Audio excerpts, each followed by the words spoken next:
تشکر. من میخواستم در اول دو استاد معظم رو که در این برنامه حضور دارند، استاد میرشاهی و استاد لطیف پدروم رو و بعد از اون همه کسانی که برنامه رو سازمان دادن، همه کسانی که این برنامه رو میشنوند، به روز یا به شبی یلدا تبریک بگویم، زیرا جشن حتما با تبریک و با شادباشی همراه است و از اونایی که این برنامه را ساختن، ما را دعوت کردن، خاصه از خانه مولانا، به این معنی که در خانه مولانا حتما شب یلدا هست، من تشکر میگم. و چون صحبت دو استاد بزرگوار از این بود که میراثداری ما در برابر میراث بزرگان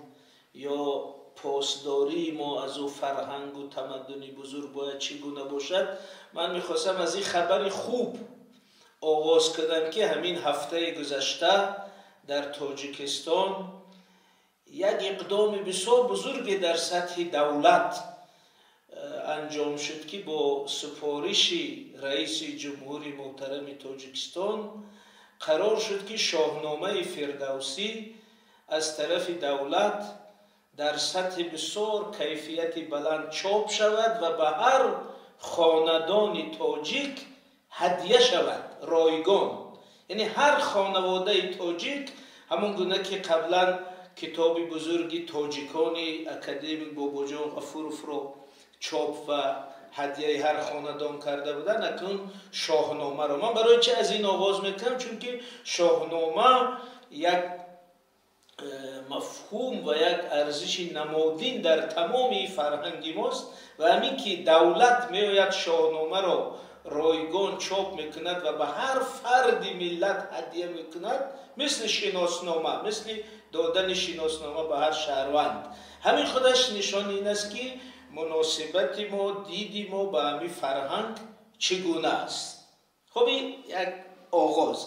ولی درباره شب یلدا، چون اون سوال طولانی که استاد محترم گذاشتن یک سلسله مسائل رو در بر میگیرد، من میخوام از این سر کنم که شب یلدا در تاجیکستان یک نام آشناست و حتی نام که گفته، مثلا یک دختری برادری من که 5 ساله است، نامش یا اسمش یلدا هست، چون در همین شب تولد شده است. من میخواستم را همراه بیارم، باز گفتم ساعت 12 شب است، اینجا شد خواب است و 5 ساله. بنابراین یلدا هم اسم خاص است برای دخترها در تاجیکستان، خیلی رایج است، هم یک واژه رایج است. ولی همچون جشن اگر گیریم، من امروز پیش از اینکه وارد این برنامه شوم، شبکه فیسبوک که در تاجیکستان بیشتر استفاده میشه در بین اهل فرهنگ زیا، یک بار مرور کردم، دیدم که بسیار نفرا، نه تنها شاعران و نویسندگان، بسیاری از مردم، کارمندای دولت، کارمندای بخشای گوناگون همدیگر رو به روز یلدا تبریک کردن، به شب یلدا تبریک گفتن و فیسبوک تاجیکی همین روز یک سیمای ایدانه پر از انار، پر از هندوانه و تربوز، پر از عکسای زیبای یلدا بود.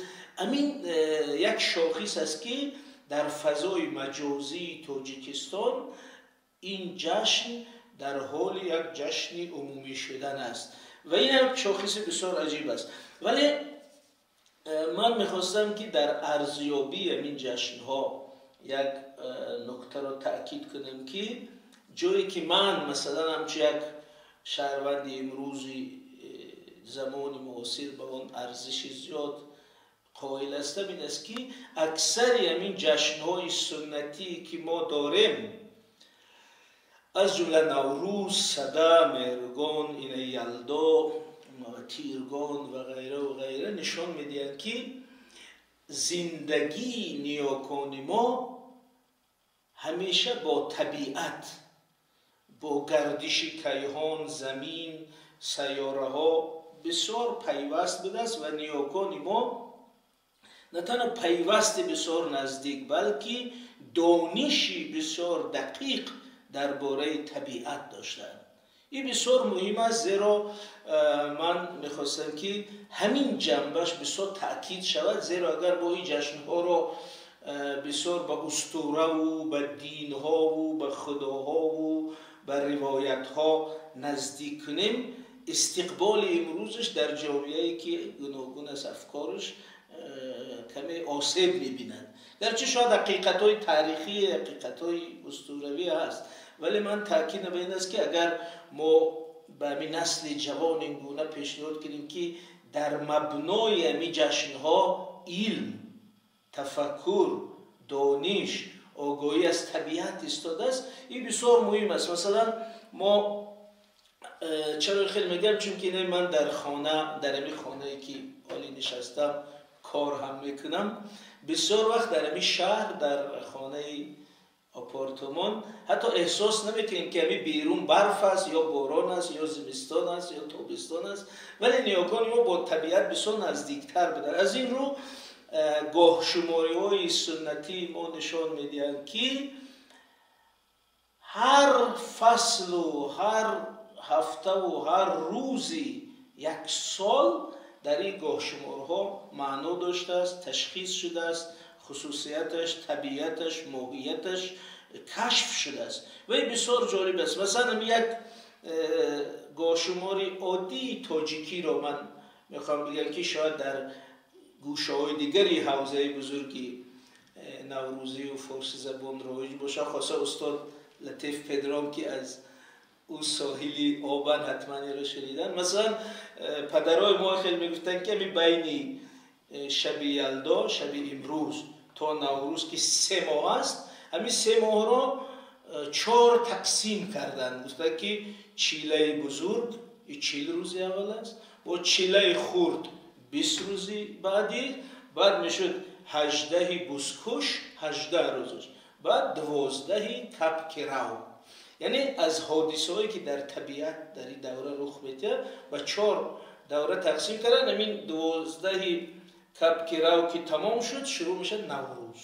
همین 3 ماه را از روی اینکه چی رخ میده در طبیعت، چون که چیله کلان یک سرمای طولانی است ولی کشنده نیست، بنابراین اکثری مشکلاتی که با سرما رخ میدهد، سرمازدگی، خاصا مردن حیوانات، مردن جانوران، خنک زدن درخت‌ها، اینا بیشتر در چیله خرد رخ میدهد. برای همین درباره چیله خرد چقدر روایت‌ها و دانش‌ها بوده در فرهنگ ما، باز در مراحل دیگر. بنابراین من می‌خواستم بگم که روز به روز همین سال رو حساب می‌کردند و ما شاهد این هستیم که در روستاها، در کوهستان هنوز هم همین طرز شناختی طبیعت، قانونمندی‌های طبیعت باقی مانده است.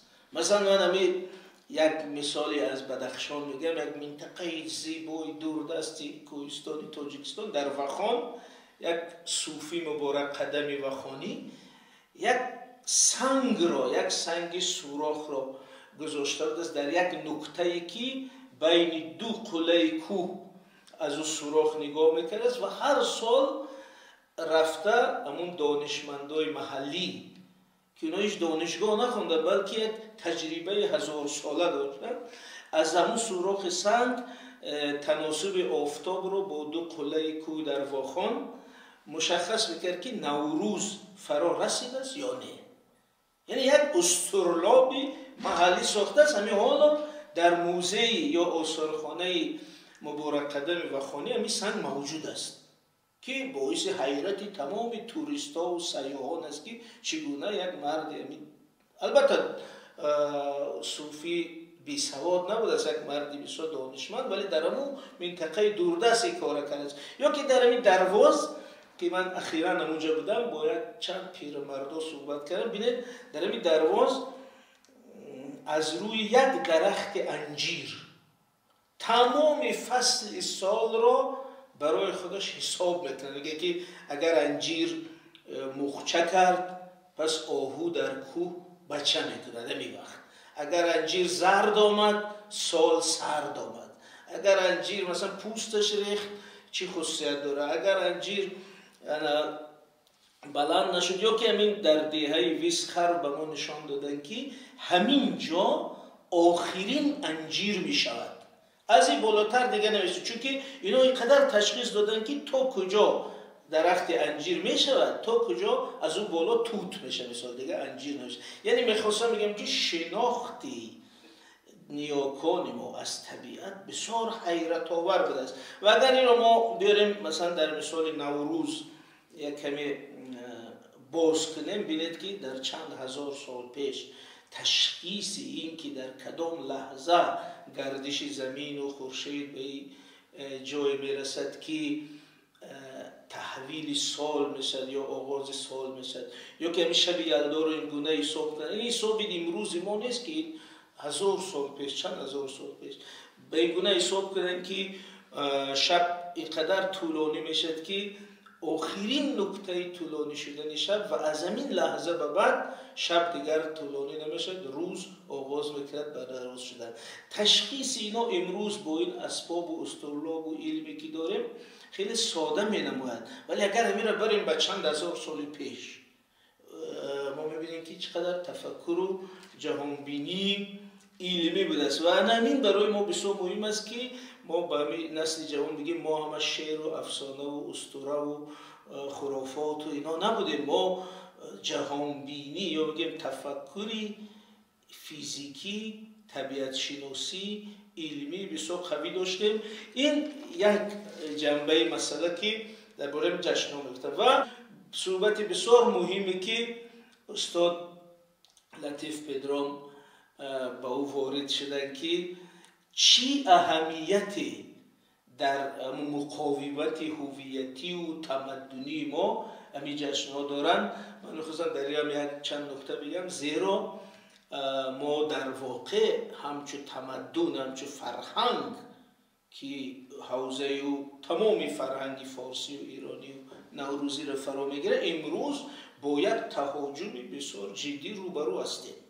و من بسیار جاها همیشه تاکید میکنم که ما این تهاجم را همیشه همچون تهاجم ایدئولوژی سیاسی امنیتی فقط همینقدر تعریف نکنیم، بلکه یک تهاجم بزرگی تمدنی است. از این رو همین جشنهایی که ما بالای اون تاکید میکنیم اینا نکته‌ای هستن که ما را نه تنها پیوست میکنن بلکه زنده میدارن.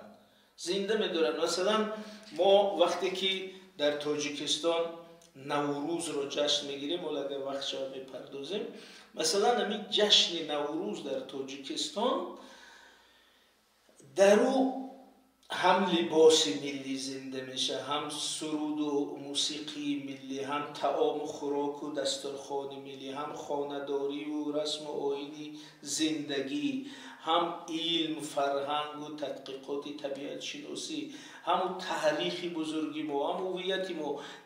در کل در زیر یک نوروز ما تمام مجموعی فرهنگ و هویت و ارزش‌های خود احیا میکنیم. بنابراین وقتی که کسی به نوروز هجوم میکند، کسی به نوروز حمله میکند، این کار میکند، ما نمیگیم که یک جشن ما را این کار کرد، این هویت ما را این کار کرد، این تمام هستی فرهنگی و ارزشی ما را زیر سوال برده. از این رو ما قدر حساس نگاه میکنیم، نه اینکه یک عید کم میشه بلکه یک ستون از هویت کم میشه، این گونه نگاه میکنیم.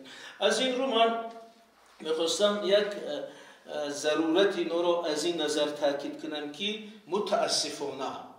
متاسفانه ما در یک پارادوکس یا دیلمای بزرگ قرار داریم. از یک سو تمدن بزرگ با سابقه بزرگی هم سیاسی هم فرهنگی هم ارزشی که در بارش گفتیم استادان فرمودن، از سوی دیگر ما شاهدی انقراض یا بگیم تحولی تنزلی بسیار با سرعتی همین حوزه تمدنی هستیم. انا همین تنزل ما رو هوشدار می‌دهد که هر یک کلمه، چرا برای کلمه دانشگاه ما مبارزه میکنیم؟ چون هر کلمه، هر جشن، هر عنصر یک خشت از او بنای هویتی ما کنده میشد اگر از بین رود. بنابراین مبارزه ما برای یک کلمه، برای یک جشن، این مبارزه و تلاش ما برای زنده ماندن همچو ملت، همچو تمدن است. از همین رو اگر همین خیلی نگاه کنیم، من مثلا بعضی حسابای صفر ساده اریتمتیکی ریاضی داشتم، به نظر من که در همین 100 سالهای اخیر حوزه نفوذ و تأثیر سیاسی و قدرتی فارس زبان ها حداقل 10 برابر کم شده است. 10 برابر، 10 برابر. مثلا اگر همچو دولت، همچو سیاست، همچو قدرت نگاه کنی، همین جمهوری تاجیکستان تقریبا 2% خاک ساسانیان است، تقریبا 4% خاک سامانیان است. این چیزی که مانده است در ما. همین ایرانی که امروز است مثلا تقریبا 20% حدودی دولت ساسانیان است. یعنی از نظر قدرت، از نظر نفوذ واقعی بر جغرافیا این حوزه آمده است خیلی خرد شده است. این یک، ولی جدیتر از این از نظر همین حوزه خود فرهنگی هم ما میبینیم که در 100 سال اخیر، ولی 1000 سال نمیریم، در همین 100 سال اخیر حوزه کاربرد زبان فارسی همچون مهمترین رکنی همین فرهنگی ما 10 برابر بیشتر کم شده در 100 سال اخیر. مثلا در 100 سال اخیر تمام شبه قاره هند، قفقاز، آسیای مرکزی و این خراسان و ایران اینا همه زیر نفوذ فارسی بودند. از فارسی همچون زبانی علم، اداره، تعلیم و تربیه و معارف و فرهنگ کار می گرفتن. حال این حوزه خشک شده آمده است به همین 2-3 کشوری که ما فارسی زبان میگیم ما محدود شده است. مثلا همین آسیای مرکزی که امروز تنها در تاجیکستان یک جامعه زنده واقعی فارسی زبان به معنای رسمی و باقی مانده است، 100 سال پیش کاملا فارسی زبان بود. از نظر مثلا ما تصور میکنیم که امیران ترک بود یا امیران غیر تاجیک بود، ولی اینا همشون تاجیک زبان بودن، دربار تاجیک زبان بود، معارف تاجیک زبان بود یا فارسی زبان بود، دیگه مدرسه فارسی زبان بود، علم، فرهنگ، همه آثاری که هست باقی مانده است. حتی یک چیز جالب است که در همین مرکز میراث خطی تاجیکستان بسیار دیوانهای شعر است از امیرانی منقیط و امیرای تیموری و امیرای ترکی که ما داشتیم. یعنی اونجا فرهنگ غالب این بود، ولی امروز این فرهنگ در حال خشک شدن است و بسیار آسیب دید. از همین رو ما میگیم که بسیار حساسیت داریم به این که هر یک عنصری آن را حفظ کنیم. خب این درباره اینکه چرا این جشن ها ضرورند. و بخش دیگری سوال استاد این بود که تاجیکستان همچون دولت و همچون جامعه، بیشتر بگم همچون جامعه، چی نظر و چی مناسبت به همین مشکل داره. البته ما تلاش داریم در تاجیکستان احساس اینه با وجود بیاریم که اما به قول معروف جنگ فارسی است، فقط مسئله امنیت و ثبات و مرز سیاسی نیست، بلکه جنگ تمدنی است. این خوب است که با وجود بیاد، ولی اگر مشخصا گیم در تاجیکستان در همین مسئله نگاه داشتن و زنده نگاه داشتن از اسطوره و روایت و کتاب به زندگی جامعه آوردنی ارزش ها کارهای بسیار خوب شده است، کارهای بسیار ارزشمند. مثلا شما بینید که پیش از همه خود دولت تاجیکستان، استاد میرشاهی یکی از نزدیکترین دوستای تاجیکستان، استاد لطیف پدرام، این چیزها میدانند. من برای بعضی دوستای شنونده ها میگم که همین تاجیکستان در تعریف هویت خودم چه دولت خود را ادامه همون تمدن میشمارد. این بسیار گپی مهم است. یعنی دولتی که آمده است در پرچم رئیس جمهور درفش کاویانی را جا کرده است و رسما نه در یک محفل فرهنگی، در سطح سیاست دولتی بیان میکند که ما ادامه امو تمدنیم. این پرچم کاوه، پرچم فریدون، پرچم آریایی‌ها، پرچم دولتی امروز ماست. این خودش از نظر کلان، از نظر بحثی کلان گریم، ولی از نظر مشخص کارهای مشخص گریم. ببینید تاجیکستان برای که حوزه زنده باشد انجمن پیوند، انجمن تاجیکان و فارسیان جهان رو ایجا راه انداخته است که اون یک چارچوب خوبه برای حفظ رابطه است و استادای گرامی تا جای من میدونم از اعضای برجسته و محترم و سابقه داری انجمن هستند. این امی جشن نوروز که درباره اون ما گفتیم در تاجیکستان امین در 10 ساله اخیر به حد با شکوه و بزرگ و وسیع شده است که ما در هیچ جای جهان فارسی این گونه جشن دیگه سراغ نداریم. حتی همین طبق آمارایی که کمیته سیاحی تاجیکستان داده است در فصل نوروز از ایران از همزبانان ما در خارج شهروندان افغانستان دیگر کشورهای فارسی زبان و دارای تمدن نوروزی سیاحت نوروزی میان به تاجیکستان که ببینن شکوه نوروزه. ما یک چند ده هزار توریستی نوروزی داریم هر سال میان که شکوه نوروزه در تاجیکستان بینن و ما در کنار این همون سنت هایی که نوروز در نوروزنامه ها نوشته است امروز در همون سطح نوروز رو احیا کردن. ببینید حتی هر سال ملاقات رئیس جمهوری تاجیکستان با اهل ضیا و فرهنگ در روز نوروز دایر میشه که در همین نوروزنامه های ما بود که شاه در روز چندم با فرهنگی ها و شعرا و ادبا ملاقات میکرد. یعنی یک قدر جزئیات نوروز در حال برقرار کردن است و در کنار این ما مثلا برای حفظ زبان چقدر تلاش داره. ببینید خود رئیس جمهوری تاجیکستان مؤلف یکی از کتاب‌های بهترینی که من فکر کنم برای تمام حوزه فارسی زبان باید ترجمه و نشر شود زبان ملت هستی ملت که در اونجا نشان داده است که چگونه همین زبان فارسی محور بقای ملی ماست. این بیشتر از علم از اونجا سیاست قدرت در بالای زبان استاده است. بنابراین کارهای اینجوری ماندگار شده است و من برای که در این موضوع اشاره کنم همین حال در نزدم از پسرم گفتن که همین کتاب بیار بینید من همین سال جاری در تاجیکستان هم خیلی کتابی بسیار بزرگ و با آب طلا ساخته چاپ شده است. این قانون طب سینا است، یعنی اولین بار به زبان تاجیکی ببینید در چقدر در سطح عالی زیبا همین 8 جلد قانون طب سینا در یک جلد از طرف رئیس جمهور چاپ شده است که تمام طبیبان و نه تنها طبیبان و ادیبان و هر کسی که یک ذره هویت ملی دارد از دیدن این احساسی میشن، چون ما قانون طب سینا به عربی بود و در نسخه های کم کم به روسی موجود بود ولی قانون طب سینا در این شکل در یک مجلد بیاید به دست مردم رسد به زبان تاجیکی ترجمه شده این یک کاری بسیار بزرگ است. مؤلفش حدوداً 30 سال کار کرده است که این کار کرده است با تمام ترجمه ها با تمام توضیحات استاد شهاب‌الدینوف ایرا کردن. خب منظور این بود که یعنی آثار بزرگان بازنشر میشه تا مردم از او آگاه شود.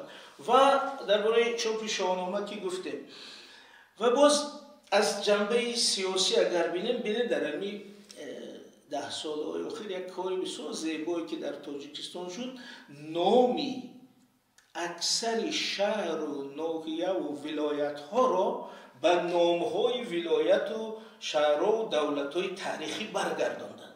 مثلا شما می‌بینید ناحیه خراسان، ناحیه کوشانیان، شهری که باختر، خاور، سامانیان اینا شهرهای خرد هستند اونا ولی رمز یاد از اون دولت های بزرگ. شما میرید در تاجیکستان ناحیه خراسان، البته میگه خراسان این نبود، خراسان هزاران برابری بود ولی یک یاد از خراسان این برای این خیلی گذاشتن که تاجیک در پیش روش هم چه آینه داشته باشه که تو وارث خراسان، تو وارث سامانیان، تو وارث ساسانیان، تو وارث اخوانیشان، تو وارث سوخت و باختر و ختلان و بدخشانی بزرگ. از همین رو همین نامگذاری هایی که در سالهای آخر شد و همه این نام‌های بزرگی تاریخی رو بازگرداندن در نام نوحیه‌ها موندن. تاجیکستان به یک آثارخانه یعنی فرهنگی باستانی تبدیل کرده است. و در نهایت من اگر بازگردیم به همون جشن‌ها و سنت‌های مردمی، مثلا تحلیل خورد من داشتم در نام‌ها، همین نام‌ها، قیاس نام‌ها در حوزه فارسی زبان، و من خلاصه دقیق میگم این از روی حساب‌ها که با دوستای همزبان قیاس کردیم. مثلا این قدری که در تاجیکستان پسرها سهراب و رستم و سیاوش و انوشیروان و بیژن نام دارن، در اینجا حوزه دیگری فارسی نیست. این قدری که در اینجا دخترها فرنگیز و منیژه و تخمینه و گردآفرید و این نام‌ها دارن، در اینجا نیست، چون که بیشتر در اونجا نام‌ها عربی شده است، مذهبی شده است، یا نمیدونم قبیله‌ای شده است. ولی از همین نظر اگر اینا رو نگاه کنیم، البته ما میدونیم که امکانیت‌های اقتصادی تاجیکستان نسبتاً محدود است، چون که یک کشوری در حال تحول پس از شوروی، پس از جنگ شهروندی، ولی باید مسائل خیلی جدی‌تر از این را حل کند، مسائل بنیادی برای بقای دولت را حل کند. ولی در این زمان همین قدر فرصت، همین قدر اجازت برای خود داده است که برای احیای یعنی تمدن، برای حفظ، برای مقاومت تمدنی این قدر کارهای جدی کرده شود. و البته من نمیخواستم این رو یک گزارشگونه باشه، ولی میخواستم بگم که همین درک این که همین فرهنگ زنده دارنده ما است، در اینجا در سطح دولتی فراهم شده است. همین خودش یک نشان دهنده بسیار مهم است. و اکنون در آخر او سوال آخرشونه که جناب استاد فرمودن به او کوتاه اشاره کردن. در همین ماه گذشته در شهر دوشنبه یک کنفرانس بسیار بزرگ با نام گفتگوی امنیتی هرات بود که من در اونجا سخنرانی داشتم. همونجا همین سوال شد که چرا تاجیک‌ها زبان فارسی رو میگن زبان تاجیکی و چرا به خط فارسی بر نمیگردید. شما یک دولت مستقلی میتونید قرار کنید در روز برگردید به خط فارسی. یعنی همین گونه ساده از بیرون این مسئله رو میبینن و سوال میکنن. این سوال ها نه تنها یک سوال است، بلکه یک نوع شکوه هم هست. یعنی به طوری شکوه آمیز به ما همیشه اشاره میکنن که چرا شما زبان تاجیکی میگی فارسی نمیگید، چرا خط فارسی را بر نمیگردانید. این دو سوال است که همه جا به ما شکایتگونه و نگیم تومت، بلکه چی میگیم یک کلمه ملامت گونه در نسبت ما صدا میده. من میخواستم به همین برای دوستای همزبان یک بار دیگر روشنی اندازم، شاید 2-3 دقیقه دیگر شود. مقصد چی است؟ ببینید، ما از نظر ماهیت زبان تاجیکی همین زبان فارسی است. این 3 نفر ببینید، ما از افغانستان، از ایران، از تاجیکستان با هم صحبت کردیم، همه زبان هم رو میفهمیم. پس همین خودش دلیل است که این یک زبان است. در تاجیکستان در دایره‌های جدی علمی بحث این که تاجیکی و فارسی در یک زبان است یا 3 زبان است اصلا وجود ندارد. هست در یک حاشیه ها هست، ولی خیلی که خود علمی معاصری زبانشناسی تاجیک چنین حکم ندارد که 3 زبان است. یک زبان است دیگه، جای بحث نباید داشته باشه. ولی چرا ما میگیم تاجیکی؟ چون یک دو ریشه داره گپ. یکی که بعض منابع علمی تاریخی وجود دارن که ما این زبان رو تاجیکی نام میگذاریم. این بی پایه علمی هم نیست، ولی نام غالبی زبان فارسی بوده است، اینجای بحث نیست. اما از نظر تاریخی یک حالت در دوره تأسیس جمهوری تاجیکستان هم چه دولت پیش آمد که جریان‌هایی که در سالهای 20 قرن قبلی نمیخواستن تاجیک‌ها صاحب دولت شوند، اومدن مطرح کردن که تاجیکان این ایرانیان که با آسیای مرکزی آمدن، اینا بیگانن، اینا نمیتونن صاحب دولت شوند و یک مشکل پیش آمد، چون که قرار شورایی بود که ازبکستان ملتش ازبک زبانش ازبکی، ترکمنستان ملتش ترکمن زبانش ترکمنی، پس تاجیکستان ملتش تاجیک زبانش تاجیکی. این یک انتخاب بسیار مشکل بود، ولی بزرگان ما این را به مشکل اون وقت پذیرفتند که چون که اگر میفتن نه زبان فارسی است، حکم بر پیشانشان این بود که پس شما ایرانیایی هستی که به آسیای مرکزی اومده، شما صاحب دولت نمیشه، چون که اونجا قرار بود که ملت‌های تهجایی و مقیمی و سابقه‌دار و اصیل منطقه صاحب دولت شوند. بنابراین تاجیک‌ها در این نبرد برای که صاحب دولت شوند با این مسئله نام زبان روبرو شدن و در اون قرار اول تأسیس تاجیکستان نوشته که زبان تاجیکستان زبان تاجیکی است. ولی این یک نام تاریخی است در این منطقه. از نظر ماهیت همین گونه که ما و شما صحبت میکنیم این زبان فارسی است و همین اخیراً رئیس جمهوری ما در صحبت با رئیس جمهوری ایران گفتن که من در سازمان ملل متحد با زبان تاجیکی فارسی سخنرانی میکنم. یعنی در ذهن همین هست که یک زبان است. از این رو من فکر میکنم که به همین تاجیکی نام بردن زبان این خیلی حساسیت احساسی بیرونی نباید باشد، بلکه یک درکی واقع بینانه نسبت به واقعیت ایجاب باشد.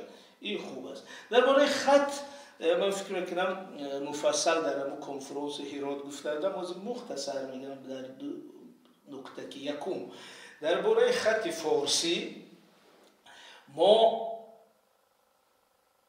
این معلومات را قبول نداریم که ما خط فارسی رو باختیم، چون خط فارسی رو به اجبار گرفتن. خط فارسی رو ما همچون از او بیزاری نکردیم، بلکه یک دوره تحولی تاریخی حکومت شوروی قرار کرد خط رو بیکار کرد و خط لاتین آورد و خط روسی رو آورد و این یک ضربه بسیار مهلک برای فرهنگ و تاریخ ما بود، جای بحث نیست. ولی در این زمان من یک مثال میارم، شما بینید که بزرگانی معاصر تاجیک در دوره شورای، استاد عینی، استاد لغزاده، استاد جلال اکرامی، استاد میرشکر، تا آخر عمرشان به الفبای فارسی می نوشتن.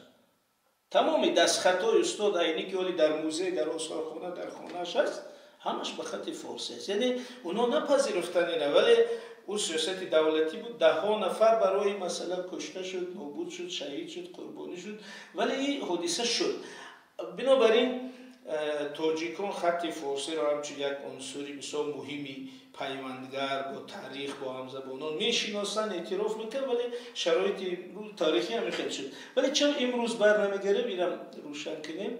ما اگر اراده این باشد که تاجیکستان به خط فارسی برگردد، فرضاً اگر چنین اراده باشد، چند مانعی بسیار مشخص است. یکم مانع اقتصادی.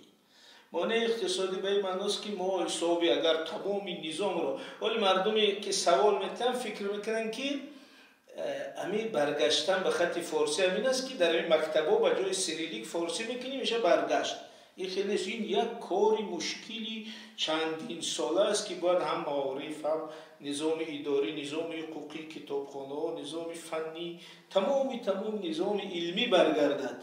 این نیست که همین فقط در مکتب بچه‌ها به فارسی خوانن میشه خط فارسی. یعنی این حداقل 10 ساله کار است. این یک. دوم بودجه بسیار بزرگی که به میلیاردها دلار است که او در توان تاجیکستان امروز نیست. سوم این که ما در جامعه یک بحث جدی علمی داریم. در مسئله زبان بحث جدی نداریم، در مسئله خط بحث جدی داریم. بنابراین یک واقعیت ما این است که یک بخش از نخبگان تاجیکستان، اونا آدمای بی‌سواد نیستن، اونا در اساس تحلیل‌های خود خلاصه‌شون این است که گذشتن به خط فارسی ولی مفید نیست. اونا در خط سیریلی هم برتری‌های ذکر میکنن و اثبات میکنن و اونم یک واقعیت جامعه ماست. یعنی در این مسئله دو دیدگاه است. یک دیدگاه است که خط فارسی بهتر است، یک دیدگاه دیگری پراگماتیک میبینه که خب به خط فارسی اگر بذاریم چی میدهد؟ او فقط بحث هویتی است، از نظر اقتصادی، از نظر اجتماعی، از نظر کاری یا از نظر آسان شدنی سواد آموزی. بنابراین این بحث‌ها هست و این بحث‌های با سیاسی در سطح منطقه داریم. موضوع است. همه این اگر جنبست کنیم، من چی میگم که ما به خط فارسی نگاهی مثبت داریم. جامعه رو من در نظر دارم. من در نظر ندارم که کدام قراری حکومت باشه. قراری حکومت اگر بگیرن در تمام مکتب‌های تاجیکستان همین حاضر خط فارسی با نام الفبای نیاکان تدریس میشد. همه مکتب‌های درس حتمی است. یعنی همین خودش نگاه دولت به این خط است. ولی درباره گذشتن به این خط همین است که ما روح این رو اکثر روشنفکرای ملت دارن، ولی امکان تاریخی، سیاسی، اقتصادی، اجتماعی، ژئوپلیتیکی این بسیار مشکل است. بنابراین در همین مرحله تاریخی فردا خستن و چنین قرار کردن امکان نداره، کمی رمانتیکی میشه. خب اکنون خلاصه عمومی همین بحث رو بکنیم. من چی میخوام بگم با همه این بحثا که کشورهای فارسی زبان، حوزه فارسی زبان ما همچون دولت، همچون سیاست امروز پراکنده است. نظام‌های سیاسی در اکثر کشورهای ما حاکم است که کشورهای فارسی زبان که اونا اولویت‌های فرنگی آریایی ندارن، اونا اولویت‌های ایدئولوژی دینی دارن. بنابراین این امی توانی اقتصادی و ظرفیت‌های بزرگی حوزه را تقسیم کرده است، به هدف‌های ایدئولوژی روان کرده است. یک بحثی کلان است. بنابراین تنها راهی حفظ این تمدن، حفظ این حوزه این است که ما با همون درکی واکنشی تمدنی برسیم. یعنی ما هر یک کشور در علاویدگی و بگیم جداگانه دنبال هدف‌های خود است، ولی مهم این است که یک درکی با وجود بیاد که امنیت هر یک کشور، امنیت هر یک ملت، بقای هر یک کشور همچون کشور فارسی زبان یا تمدنی آریایی به این وابسته است که اگر ما امنیت خود را با امنیت تمدنی خود همزمان تعریف کنیم. یعنی مثلا اگر همین جریان هایی که حالا در فضای سیاسی ژئوپلیتیکی هستند در نهایت به این می انجامند که ما را همچون فرهنگ، همچون زبان، همچون ملت، همچون تمدن، همچون ارزش از صحنه تاریخ بیرون میکنند. اینجا که استاد درباره سیاست امروز در افغانستان گفتن دقیقاً مشخص است. حتی با کلمه های ما در نبرد، حتی با نام های ما، با جشن های ما، با عنوان های ما. بنابراین همه این نشون میدهد که ما باید در جواب این با واکنشی تمدنی برسیم.